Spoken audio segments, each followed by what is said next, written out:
All right, well, let's get started. Keep adding your names and information in the chat. But I'm really grateful to everybody for joining us today. So glad you could be here. Our hot seat coaching session today is about Beyond Give or Get, empowering your board as fundraising champions. So today we're diving into a topic that can make or break a nonprofit's fundraising success, the role of your board. For so many leaders, give or get has become the shorthand for board fundraising. But let's be honest, it often leaves everyone frustrated. Board members feel pressured or confused. Leaders feel like they're pulling teeth instead of building momentum.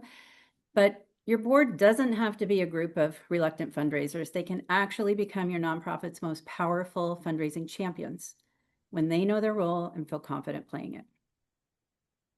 My name is Sandra Davis. My pronouns are she, her, and I'm the founder and CEO of Donorly. At Donorly, we partner with small and mid-sized nonprofits during moments of growth and change to strengthen their fundraising muscle through donor research, storytelling, and community building. And when it comes to your board's role in fundraising, whether you're working with a group that's brand new to the idea or trying to re-energize a board that's already in motion, it's really critical to pause and ask, are we building a culture of philanthropy that inspires, or are we just checking that give or get box? A board that only gives out of obligation or avoids fundraising altogether won't move your mission forward. No one wants that. So the real goal is to create a board that grows with you, one rooted in shared responsibility, genuine donor relationships, and a collective commitment to your cause. So I'm so excited to welcome our guest expert for today's hot seat coaching, Hannah Zollman.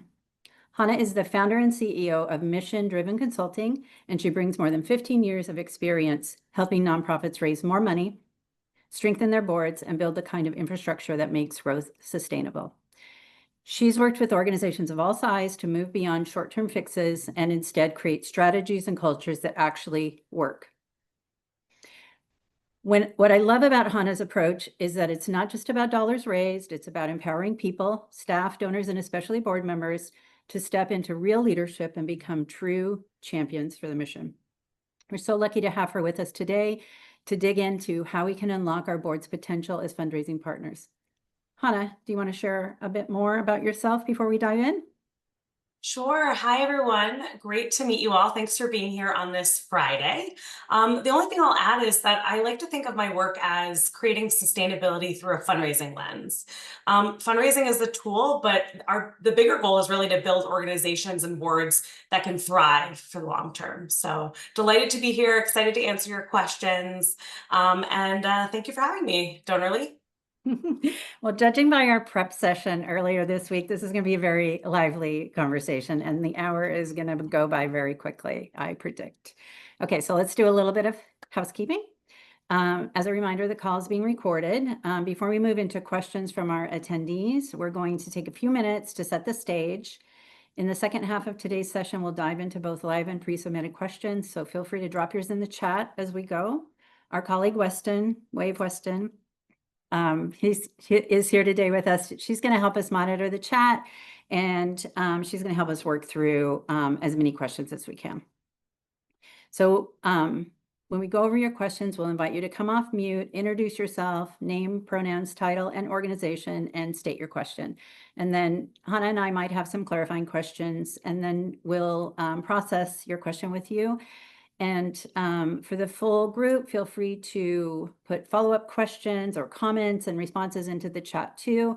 The goal is to be helpful for all involved, not just those in the hot seat, and we can all learn from each other's experiences.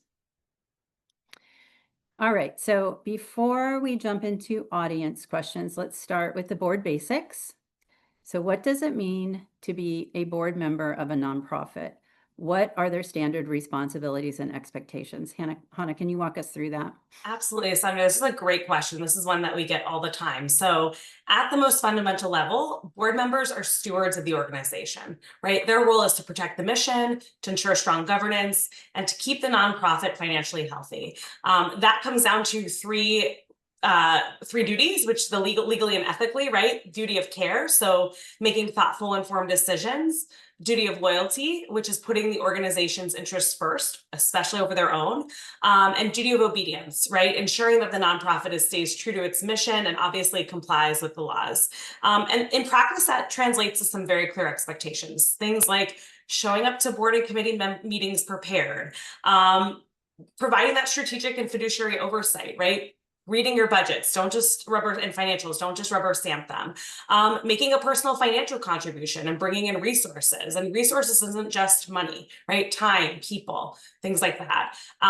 Serving as an ambassador for the organization and opening doors, and partnering with other leadership by offering guidance and support without crossing into micromanagement if you have staff on board. So, at its best, the board service is not just about oversight, it's about true leadership.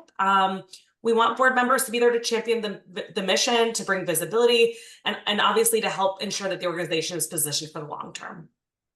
Okay, awesome. Can be a bit tricky to balance expectations. I think board members say, they're ready to help, but they're often not sure exactly what their role is, not understanding quite what it requires. Sometimes there's a lot of hand-holding needed from staff members.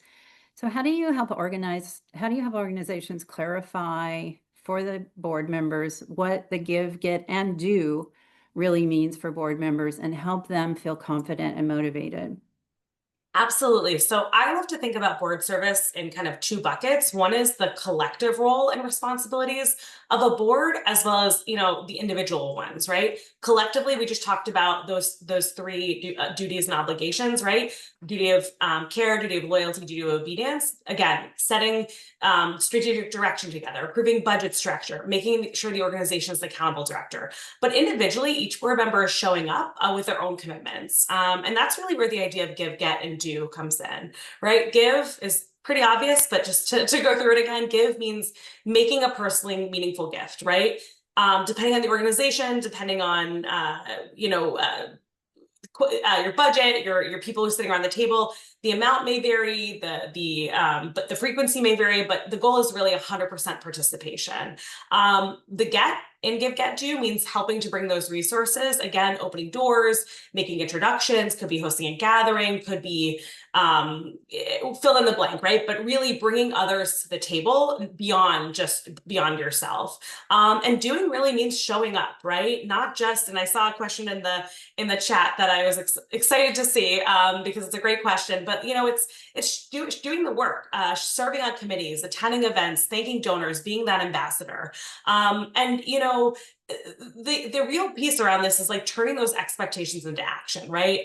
One of the things I actually brought with me in case it came up, and I'm glad it did, was a board contract or an annual commitment form, right? So instead of, I hear a lot from nonprofits and from board members who I work with in particular that there's this like push-pull of wanting to not knowing where to step up or not knowing how to step up, and staff members not knowing how to get board members to do and be in those roles. And so if you're able to really sit down individually and put together your own commitment, at the start of the fiscal year rather than at the end of the year, you can figure out and write down, what do you agree on? What are you going to give? What are you going to get? What are you going to do? Right? So that could include giving or getting a specific amount, making a specific number of introductions, which committees you're going to serve on. I'll just quickly share my screen, and I'm happy to share this after. Ignore my background, but just putting together like an annual forum every year and talking about the giving, talking about your expectations about showing up, thinking through how you might help with donor solicitation and engagement, how you might help with spreading the word, and then again, signing this, right? And really putting this into kind of a quote unquote contract for oneself. What's helpful about that is that at the end of the day, first of all, the leadership, if it's a board, a development committee, or the staff, can know how they can count on their board members, right? And it makes everyone feel really clear and confident. If there's ever a moment where people are like unsure of, how they might help, or maybe they're kind of not doing what they said they could, it's really easy to pull this out and say like, hey, in October, you mentioned in January that October might be a good time for you to host an event for us. Does that still work with you, right? It's a really good way to just bring that front and center. And it shifts that culture from being, we would love your help, to here's exactly how you can lead, right? Giving people the tools and the truths. And clarity is really what's going to build sustainability. And yes, I'd be happy to share this. Again, it's not a one size fits all, but it could be a good starting point for you and your organization. Hannah, what I love about all of this is, people love structure. People love to know what's expected of them. People love accountability. And I think sometimes we feel, maybe on the staff, a little uncomfortable holding our board members who are volunteers to a level of accountability. And so, it is up to board leadership, I think, to move those kinds of things forward. But they can be not only so powerful in terms of helping everybody understand who does what lane we're in, what we're focusing on, but I think it does really give board members some feeling of security and understanding of what they're supposed to do.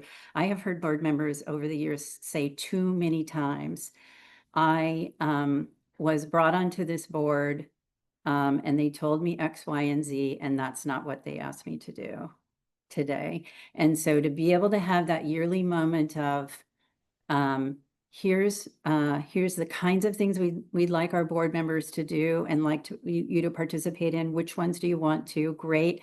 Let's set that up.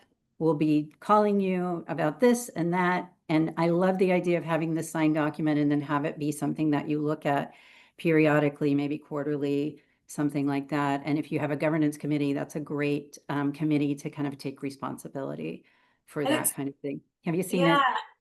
I was just going to add, and it's never too late to start that. You Yeah. could be the most, right, like the most established board, but just like you sign, conflicts of interest and some of the other necessary documents, like there's a great way to roll this in. And maybe you're not ready to do it, but maybe you break it down by like the quarter, like right for end of the year. What can you as a board member do over the next 3 months to help your organization finish this calendar year off strong, right? Just even simplifying that and thinking about the four steps to the fundraising cycle. Where can people help with identification?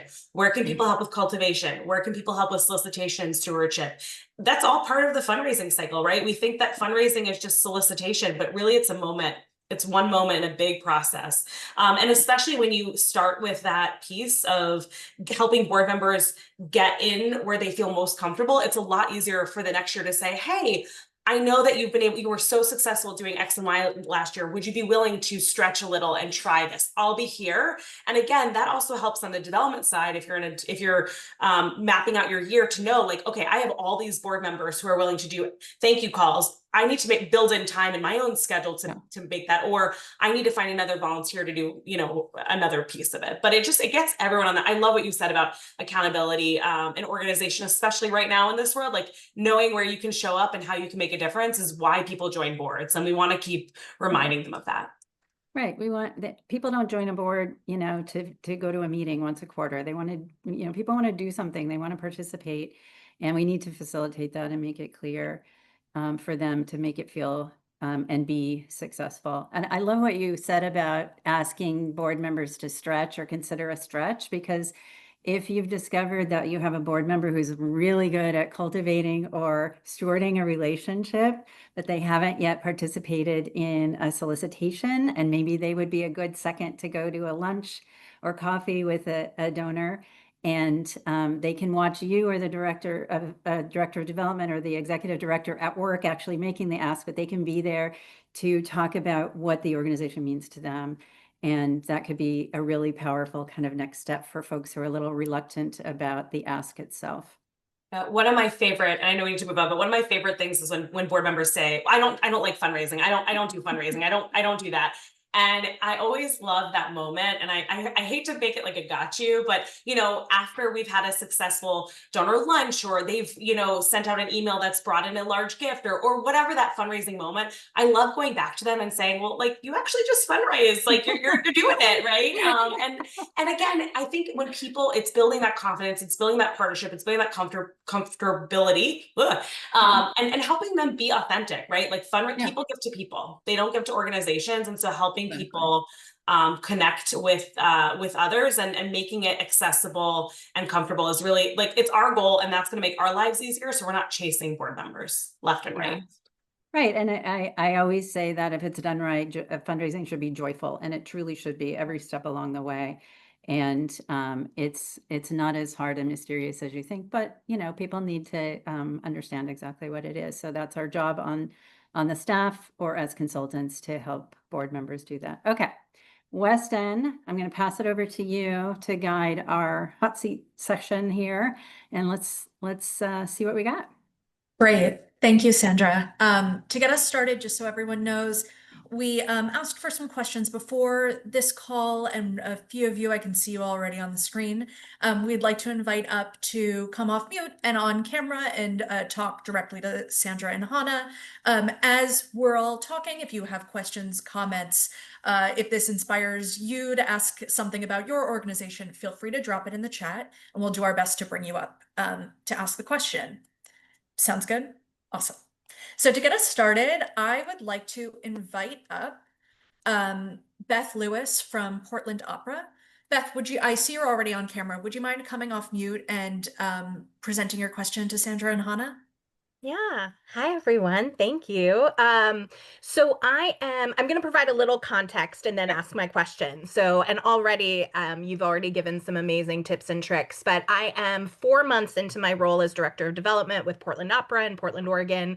We are the largest opera company in the state, and we're rebuilding in all the ways post-pandemic, as many of us are, including our board. So anytime I join a new organization, I like to have one-on-ones with all of the board members to get a sense of, how they're feeling, why they joined. And we have a very wide a spectrum of folks who, love fundraising, and maybe fundraising is not their favorite. And so I'm curious, as I begin to kind of bring everyone together to kind of go on this fundraising journey with me, and how critical it is to the organization. What are some tips or tricks, especially since I'm new and we're kind of rebuilding, to help get the board like an introductory way to get them involved and understand the importance of their role as fundraisers? Great question, Beth. So there's a couple of things I would say, and Hannah, I'm very curious to hear what you have to say. But I think one of the most important things is to help board members remember why they joined the board. Some of your board members have probably been on your board for decades or a decade or more, right? And so if you can use time in a board meeting, for example, to have people share what inspired them to join the board, or you could think of other icebreaker questions that might be appropriate, like with an opera company, maybe it's about, name a performance that you've been to at Portland Opera that was for you meaningful or transformative, and have people talk about those experiences. And the reason why I like to have board members, staff members too, talk about these kinds of things is because it helps them remember what they fell in love with in the first place, and helps them remember why they're doing what they're doing, when maybe you're spending too much time looking at budgets and spreadsheets and forgetting like what the mission is all about. So anything you can do to bring them back to the mission, help them remember why this is a joyful, exciting, rewarding experience for them, that will also help them in their conversations with potential donors. And then I would say that kind of hark back to something Hannah said earlier of, bring board members along to a party or something, and then remind them afterwards that that conversation you had with that donor you've never met before, that's fundraising. That is fundraising. So remind them that they're doing it. Anytime they're acting as an ambassador, they are doing fundraising. And that conversation that they had at that event was very helpful to you as the director of development, or to your executive director, because it maybe moves a relationship closer to a point where you can have a next conversation about a meaningful gift, or where you can make sure that they're going to give their second gift if they've only given a first gift, because they feel a sense of belonging and they feel like somebody's paid attention to them. Hannah, what else have you got? No, I totally agree. One of my favorite ways that I like to start kind of helping board members dip their toe into fundraising is to help make thank you calls. It's so simple. And I know that people say no one talks on the phone, but every time I have a donor make a thank you call and someone answers that call, it is such a great moment, both for the donor and for the board member. And it's easy. It's easy to say thank you. And for those board members who won't touch the phone, then it's a handwritten thank you note, or it's other ways. But you know, I agree with Sandra, reminding people why they give and why they care. That mission moment is so critical, and it's a great thing to then ask someone when they're calling to say thank you. What motivated you? Why do you give? And for the opera, again, even bringing that question, what have you been to a recent performance? What are you enjoying? What are you looking forward to? Right. Yeah. And then it becomes, you know, again, fundraising is about creating that dialogue, right, between two people that bring people along to that opportunity to give and to get more involved. And so the more that we can give board members that opportunity, the more they get connected. So they're donors too. Don't forget that. The more that they'll bring others along, they'll help re-engage lapse. So, you know, all the things. But I really think finding ways for your donor, you know, I would never want to throw someone into a solicitation day one. That's not great best practice, but also I would run for the hills. But just finding ways to connect it. And then one other thing that's just, you know, if there's an opportunity to bring board members to meet with, and again, in your instance, it'd be like the cast or like, again, those mission moments, bring someone to a board meeting. The more that they can see the mission in action, the more excited they'll get. We're always thinking about our donors and board members. They're not always thinking about us. So not a bad way, just they're not. They have lives. they have other things they need to do. Yes. I love that idea of bringing the mission into the boardroom. So in performing arts, where I've spent a lot of my life, it is really easy to bring a singer, a director, a creative, a backstage person. Like all of that is very mysterious to most board members. And it's really like, it's catnip to people who care about the art form. So, you know, make sure that you can do that. And I would say use a consent, if your board is willing to do it, use a consent agenda to get all of the regular stuff out of the way so you can focus as much time in your board meeting on mission and on all of those things. Hannah, I loved what you said about the phone calls. I co-sign that 100%. For one of the reasons you mentioned, it potentially opens a dialogue with a donor that you may not know much about.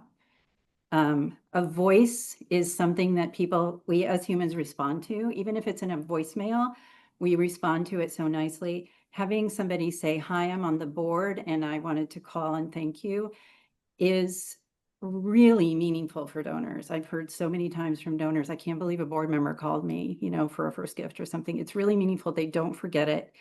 And it is a way, again, to help them have a sense of belonging. So, and I have, you know, I don't know if you've ever done this, Beth, but, you know, running a kind of thankathon with your board in an office, the level of energy of something like that is so much fun. And the board members get to have these great conversations, and they may make a new friend, because guess what? The folks they're calling are people who love the same thing they do. So I was just going to add, sorry, I got excited, Sarah. I was going to say one thing is February is a great time around Valentine's Day. It's after the end of the year. I always try and mark that week for like love your donors. One trick that I'm seeing, because I know there's like an increase in people not answering or thinking it's spam, right, is I will often send a note like out to the donors and say, hey, just so you know, one of our board members is going to call and reach out. Please take their call, right? And that way they're expecting it as well. It doesn't, you know, people, if they want to answer, they're excited, they'll take it. If not, it'll be a voicemail, but at least you have that opening. But again, that is also another touch point for someone to write back and say, oh, no need, I love that, or whatever, another way to engage. So again, it's a nice touch point. But I love Valentine's Day planning, especially because it's, you know, in that awful wintry cold, especially I'm in New Jersey. So like, and I grew up in Florida, so very different temperaments, but you know, like it's a nice time to get that. So it doesn't have to just be after the gift comes in, although absolutely, but really taking the time to thank. You can never say thank you enough, really. True. Love that. That was great. Thank you. Thank you, Beth, for this great question. I think we got just popcorning off so many ideas that were great. So with that, I'd like to pass it on to, we received a question from Ron Bergamo. Is that how it's pronounced, from Ball and Socket? Ron, I would love for you to come off mute. Yeah, great. And you're on camera, and chat with Sandra and Hannah. Well, hi guys. Good to see you again. Good to see everybody here. It's nice to meet all of you. We've been off and on talking to Sandra for a long time. She's a very knowledgeable person, and I'm happy to participate today. A little context: we're Ball and Socket Arts, and we're renovating a 150-year-old button factory to be a community arts and entertainment center.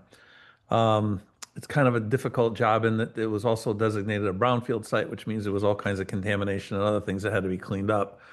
We are not developers; we're a charity, and as a result of that, the people who started the project had a great vision. And 12 years ago, three artists decided to try and save this building and turn it into a community arts and entertainment center. For about the first 7 years of that period, it was an organization dedicated to keeping the lights on and finding a strategy to get a foothold in the community and turn it into something else. So us, like many nonprofits, the early stages of the nonprofit board were composed of founder support volunteers who bring a pretty good passion to the project, but not necessarily any wealth or fundraising networks. I want to try and figure out how we can engage that fundraising gene in these folks to make them both capable and accountable. But then even once I engage them, what are the real steps that I can use to shift it from a culture of being a support volunteer organization to one that's actually ambassadors, fundraisers, mission oriented? Only about half of the board has changed over since that period. And even the ones that changed over were people who were still support oriented because we weren't there yet. They aren't the fundraiser. They're not the well-heeled component of the community. They're still supporting us. So anything you have to say that would help me engage this crew further would be great. We're doing wonderful. We've grown tons, but we have a long way to go, and I gotta spur the board on a little bit further. Hannah, I want to let you answer this, but this is, first of all, leave it to a group of artists to take on a great, amazing project like this. And nobody starts a nonprofit because they want to fundraise. So that's where So we're true. always starting. So go ahead, Hannah. Oh no, you go ahead. No, Yeah. please. So you go ahead, Sandra. No, this. please. Yeah. Please, Hannah. Okay.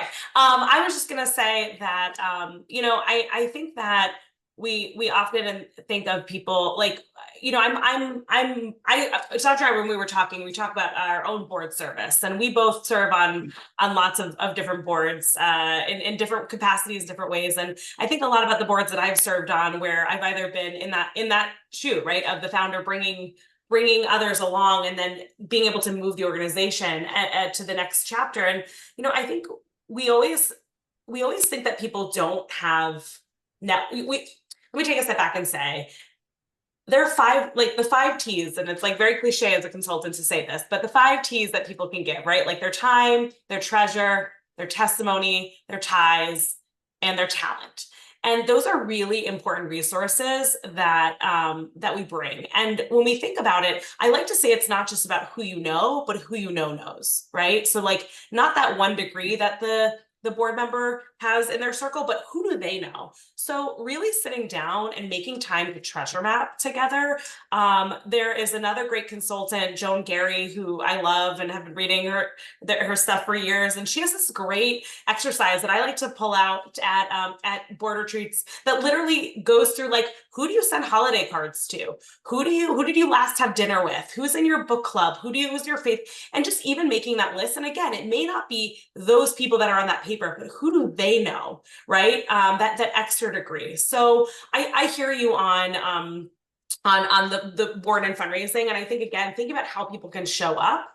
One other piece around that is that, like, and we were talking about this earlier in the week, is that board committees, if your organization allows, are great pipelines into board member or other leadership roles. And so maybe it's that your board is not necessarily in a capacity or feels comfortable or whatever, fill in the blank, to be on the be fundraising, but maybe there are other people in the community who want to show up in this way, and you can invite them to participate on a host committee for an event, or open up and then invite board members to partner with them. So there's so many different ways that you can give both the board members the confidence and help them feel like they are contributing without that like negativity of like, I don't know anyone. I mean, that's the other thing. Besides, I don't do fundraising. I hear, well, I don't know anyone, or I've exhausted my list. And the reality is you're meeting new people every single day. I met 5 people this morning at my local coffee shop. And it just so happened we all were commiserating about how wonderful it was to have this great cup of coffee.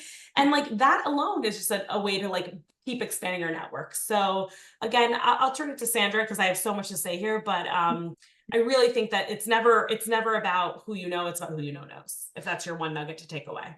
It's so good what you said there. And I think that that is, a common thing we hear is I don't know anybody. And I never trust that answer. And then I always want to go and dig in and look at lists and look at LinkedIn, look at social media. Who are you connected to and who are they connected to? And how can we hatch a plan? Because this might not be within somebody's normal way of thinking. If you're not a super connector, you don't think like, oh, how can I ask my friend to make a connection to this person that it seems like they know? So your board members may need some, if they're not, salespeople for their normal job, or they're not somebody who kind of needs to make those connections, that may feel mysterious and uncomfortable. So we might need to help them understand what it would look like to ask a friend to introduce you to someone they know, and we can work through those things. But I think it's sitting down and looking at lists and asking those questions. I love the framework that you mentioned from Joan Gary of who do you send Christmas cards to? Who do you work with, or who have you worked with in the past? Are you active in the local city government? That, are you on, do you go to the Rotary Club meetings? All those kinds of things are ways to have a network that might not be your closest friends. They might not be the people who will answer your phone call, but there are people that you have access to and can get to. So there's lots of ways to kind of rethink who do I know and how can I engage in a conversation about the mission of this organization with them. So I love that. Ron, what do you think? Any follow-up questions? Any thoughts about that?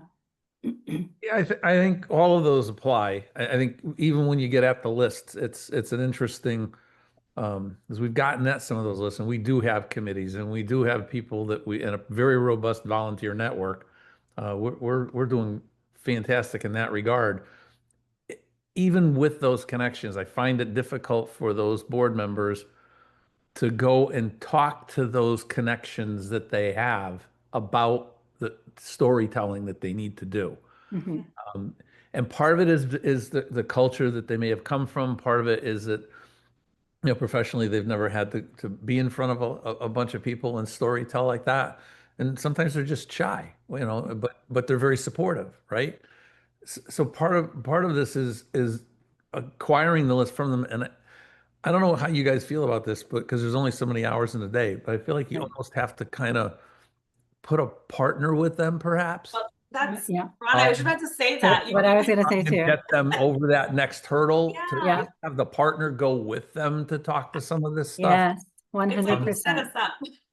But I don't have enough hours in the day to do it with all 12 board members, but we're trying to, that's one of the things I was trying to do before this seminar came up. And I can't tell you how it's working yet because we just implemented it, but. Yeah. Well, we can definitely send you more information. And buddy asking is like one of the best things about, and like at least, I'm sure Sandra will agree around recommendations around like going out and partnering and having people join the other and go out and make that ask together again when that prospect is ripe and ready to be asked.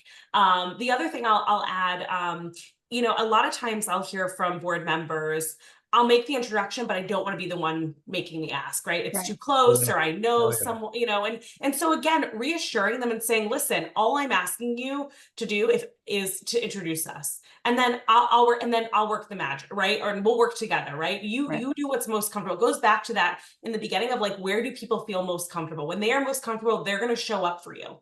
If they are uncomfortable, they're going to hide. right? So however we can make it easy and comfortable, you know, and also it may not be, they're probably not the right person to make that ask. Yeah. If they're not comfortable, it's not going to be comfortable for the prospect on the other end. So, but maybe they're willing to come and be that second person, and I'll come and make that ask, right, as the development person. Or maybe it's another board member saying, will you join us, right? Like, I'm so glad that this board member has introduced us and we've gotten to know you, and we're so excited about this building that we're creating. Would you join us with a gift today? We'd love to, you know. But I hear you. It takes time, and it's like, listen, we're doing we're doing like behavior shift work. So it's about and it's about really again, making it comfortable, celebrating those successes together, and helping people feel like they are contributing. I mean, one brick at a time, literally, for your building. Literally, I can tell you that we, and maybe others have this availability, but Connecticut has two rather large community foundations that sponsor something called the Great Give. Yep. Yeah. And that Great Give has been a very interesting way for us to engage our board with fundraising. And we open up their own portal to have their people fund us through their portal. And when we started it, we had exactly 3 board members, me being one of them, that raised any money doing it that way. The second year, they begged us not to do it. The third year we did it, everybody, all the way down to our 2 key volunteers, raised money doing it for the first time ever. Congrats. That's awesome. And it's because none of the marketing was on them. None of the total ask was on them. There was a reasonable cause behind it. And they had a reason to go talk to somebody. I'm trying to keep finding reasons for them to go talk to people. It's been very difficult to come up with those reasons, but it's been the thing that works. And that Great Give fundraising portal that they had was really cool for them to use. Even the one, our lowest raise was $2,000 out of that group. People give to people. That's, I mean, that's really what it comes down to. And also, I mean, I feel like I'm with all these sound bites today, but if I say it all the time, like, if you don't ask, you don't get. And I think that's something else you have to remind board members is you're giving, they're not asking for themselves, right? There's a lot of taboo around fundraising. And I know Sandra's going to talk, this is kind of like a plug for next month's hot seat with but like, there's a lot of like, talking about money is not always comfortable, but you're not asked, like, I remind board members, you're not asking for yourself. You're asking for something that you believe in, that you're giving people an opportunity to give. I mean, people have been giving. I mean, I was a history major in college, the Greeks, the Romans, right? Like all the way back, people have always been giving. It's part of our human nature to want to help and to give back. And all you're doing is providing that opportunity. So it might be continued reminders, but you know, again, engaging, giving people that opportunity to give, get, do, like that's why they're showing up to be on your board, why they're showing up to be your volunteer. One thing I just want to put a pin in is that, Ron, the point you make around just needing to show up and share and not have to worry about marketing and writing copy and everything, that's so important. That's such a huge hurdle, even for those of us who do fundraising. So just a huge hurdle to have to create the ask itself. And to have that created for you. And the other thing I would say is for those of us who are staff or consultants on the call, when a board member brings one of their contacts to you, they are entrusting you with a relationship. And so be really, really careful in how you treat that relationship. Make sure you do what you say you're going to do. Make sure that you bring the board member along the way, so you're not kind of sidelining them and having their friend go back to them and say, what happened here? I wasn't expecting that conversation. So just make sure that you're treating those relationships really carefully, or your board member won't come back with the next relationship. You want to make sure that they feel really good about it and really proud about how you stewarded that relationship. But there's nothing. Go ahead. No, I say it's such a good point. Such a good point. And one that, like, when that person gives, like, you know, make sure that board member is ready to be able to help thank them where appropriate. Like, you know, like you said, close the loop, keep them engaged, because they're now going to be responsible if they run into that person to share the impact, right? And where their gift is going. So but it does not, again, as Sandra said, and I love this earlier, fundraising is joyful, giving is joyful. And so that's kind of our job. I mean, as cliche as it sounds, I think fundraising is fun. And that's what I try to it's literally in the name, haha, fun Yeah. for your Friday. No, but I really and truly, like, it is about, we want people to feel really good. All on all ends, board member, That's the goal. donor, staff. I'm going to say one last thing to you guys that maybe you can comment on, and that's about the concept of the board member being a fundraiser versus the board member being an ambassador. I think part of what my group seems to be reticent about is the term fundraising. Yeah. When I bring that up, you can see them cringe. You can see them want to crawl in a hole. They almost want to find, oh, gee, look at the time. I gotta go. and I feel like if there was a way to, I don't want to say trick them into it, but you want to make them be ambassadors first and offer them the resources second. And then don't tell them that they're doing it for fundraising, telling them they're doing it for networking. Yes. I don't know if that's a reality. I don't know if anybody else here has had that experience, but I think we're using the wrong term here. I think when we tell board members to go be fundraisers, they all want to run out of the room. Again, I think it comes back to board education, right? Like, what does fundraising mean? Go back to that. Like, I love to, when we're doing that annual commitment form, like, pull up the fundraising cycle and just remind people what it means to be fundraising. Like, again, it's not just about the solicitation. That's where I think people run, is because that's what they equate fundraisers with. They don't realize that stewardship, which is like the longest phase of or cultivation rather, which is the longest phase of fundraising, is not asking for money, and it's really fun. Like, I was thinking about Beth at the opera. Like, if I got to be a board member and go to the opera and sit next to a prospect, like, that's a win-win for me, right? Like, getting to see something I love and getting to help someone else and experience that as well. And that is fundraising, right? So, I encourage you, I like to, in addition to the board commitment, like, really think about, like, what are the skills that I can offer and train the board on so that they feel comfortable? What are the scripts and talking points, right? Before you go out, like, how can we make sure that the board members have all the tools in their toolbox? Even down to, and we don't do it anymore because we're, smart, but 15 years ago when I was starting out on this, I used to take an Altoid tin and write some talking points in there about the organization so that board members could, like, keep it in their pocket at galas and, like, go to the bathroom, pull it out and know, but so they literally had it at their fingertips. But, the other thing I would say is, and it doesn't have to be intensive, is prep for those meetings, right? Do the work. Just like we're here today, like we prepped to make sure we were showing up effectively with all of you, know who was going to be in the room, what types of questions we might be asked. The same thing you want to do ahead of a meeting. Know who your donor is, know what their giving has been or could be to the organization, know where else they give. Know, you can't find everything on the internet, but you can find a lot. And all I'm saying is, like, make sure that you are prepared so that you really can show up and be present, and make sure your board members are present as well. So, And I want to say one last thing, and I know Weston wants to move us along, but it is not all your board members are going to be solicitors and fundraisers. It's not for everybody, but everybody can be an ambassador. So that's how I think of it. Everybody's responsibility is to be an ambassador, to do that cultivation, stewardship, all of those pieces. And then there's probably a small group of people who are going to be very effective at actually asking for money, and that's okay. great point. Thanks, Mom. Great. Thank you, Ron. And with that, Hannah, Sandra, you touched on two things. I'll very quickly say, when I'm not doing this, I'm thinking about research at Donorly, and two low lift things that I've seen board members include that will passively, hopefully, expand the network. If they're open to including their board service in their email signature, that's a great tip. You never know who's going to get that email, and that might start a conversation. And LinkedIn, yes, there's a space in the bottom to talk about your causes, your volunteer work, your employment, but there's also more of expansion into longer LinkedIn headlines about your what causes you believe in, what your role is, maybe a quote. So think about, maybe the person wants to have board member here or this kind of interest, just to continue the conversation. You never know when it will come up. And with that, I Oh, love that. Can I add one more thing? Sorry, this is just making my brain.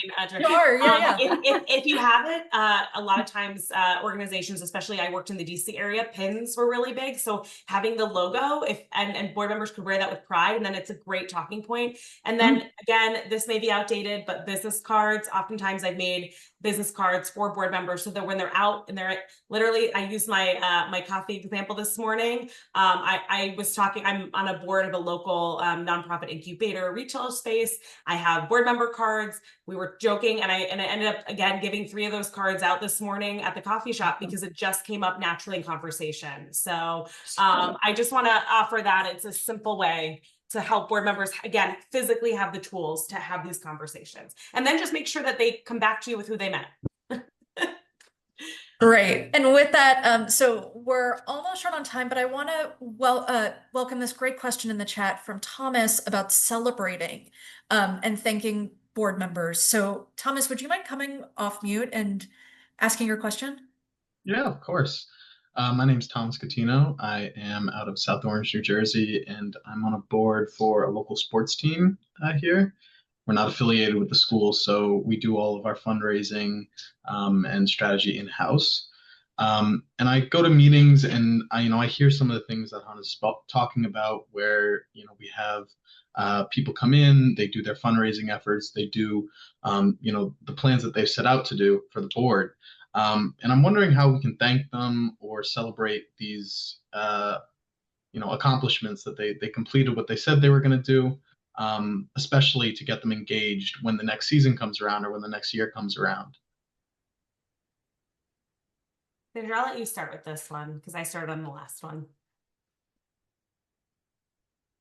I think I'll start with what Hannah said earlier. You cannot thank people enough. So there are so many ways that you can do that. You can do it publicly if they're comfortable with that. You can do that in the boardroom. You can do it one-on-one. The same way that you are thanking your donors, you can thank your board members who've committed to taking action. So like, what would it feel like to have a handwritten note saying you coming to you in the mail saying, loved how you supported us last year and so excited to, work with you together this year in X way. And I would say, I do like the idea of celebrating publicly in the boardroom so that you're kind of creating momentum around the group so that there's this kind of shared expectation that everybody's doing something. What do you think, Hannah? Yeah, no, I love it. I mean, I love, Sandra brought up the consent agenda earlier. If you don't know what that is, I recommend that you Google that, but I always love to keep a space, just like there's a mission moment, to celebrate a board member moment, right? And again, because fundraising is not just necessarily about the ask all the time, right? There are times where I've had board members share about a donor call that they made and that that really resonated with them, or maybe it was they met some, but more about how that board member can share with their peers about what success means to them, because that might look very different for everyone, right? Like hosting a big party may not be someone's like in their home, may not be they're comfortable even making that phone call, but prepping ahead of time and obviously not putting someone on the spot, but really planning those moments. So we can also sprinkle, like, here are the ways you can show up. Even, something as simple as like, board member Joe went to the chamber event the other day and like met these 3 people, and now they're coming on a tour to learn more about the organization, right? Like who knows if it's going to turn into something, but just giving that example of like how that board member showed up for the organization and making it, again, a consistent board member, a consistent piece on the agenda makes it just comfortable and natural, and knowing that, again, you're sharing that. Also, I love to, again, that collective versus individual that we talked about earlier. Like, I love to make it around like percentages, like how many board members are showing up to things. Just like you talk about like 100% board giving, I want 100% board members doing, right? Like, that's why today we're talking about the give, get, do, not just give, get. Right? Give, get is important, but it's also about the doing and the showing up. And so, if we can say that like 100% of board members did something on their commitment form that they, that is a win. But I agree, just the more that you can help people build that confidence, that is success, and celebrating that. And honestly, as a development person, that's a big success to you, because fundraising is a team sport and you cannot do it alone. And we rely on each other. And so celebrate. And again, swag does not hurt. So like, and a handwritten note doesn't hurt. So everyone loves a t-shirt. What you said, Hannah, about having those moments in the boardroom to tell the stories about the conversations that they've had or in a committee. I love that. And it made me think about a conversation that I was involved in last month with one of our clients. We were in a development committee meeting, and there was a board member who admitted that she was very shy and uncomfortable talking with people she didn't know, but we kind of set her up to go meet somebody, a donor at a performance, and just to say hello and welcome them. And she did it, and she came back to the committee meeting so enthusiastic. She said, I was a little nervous, but I went up and introduced myself as as a member of the board. And that individual who was a new donor had such great stories to tell me about why they decided to join. We're gonna get coffee next week. She got the bug a little bit. So what it did in the committee meeting is it helped the other committee members who also have not had this tradition of engaging with new donors to think about what it would feel like to them to do that. There's nothing more powerful for our brains than storytellings. We interact with stories in a much different way than we interact with data and information. So what I love what you said, Hannah, the idea of getting people to tell the story of what their fundraising conversations felt like, or what their stewardship or cultivation conversations or events felt like, can really inspire everybody else.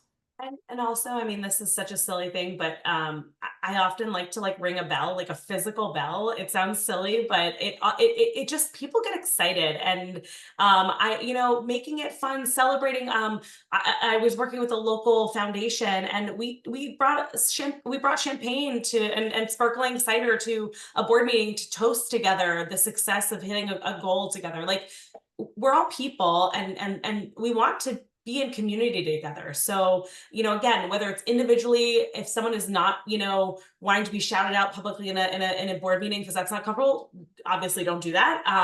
But finding ways to be that joyful. I think for me, my takeaway, I love this because I get to learn new things every day, is just like the joy, right? We want more joy in our lives right now, and being part of a mission and an organization and showing up for board service. Let's make it joyful for everyone. No one wants to be frustrated, and it's all about joy. So that's my take. Thank you, Sandra, for putting that in. It's all about joy. It is. Did that answer your question, Thomas? Give you some new ideas? Yeah, that was great. I really appreciate it. Awesome. Okay, Weston, are we done, sadly? Yeah, sadly, we're almost at time, so I'll pass it back to you to wrap us up. All right. Wow, I know I knew coming into this that we could do this for 2 hours, and I feel like we definitely could have, but I think we packed a lot in, Hannah. I really do. And we're going to be sending some takeaways in an email to everybody after the meeting today. And then next week we'll send a recording.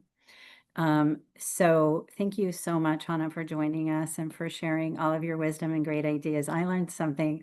This is one reason why I really love doing these coaching sessions, because I always learn from our co-host. And Weston, thank you also for the great advice you gave. I love that.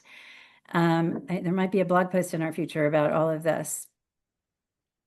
So let's see where you can find us. So for me, you can always find information about our work on donorly.com.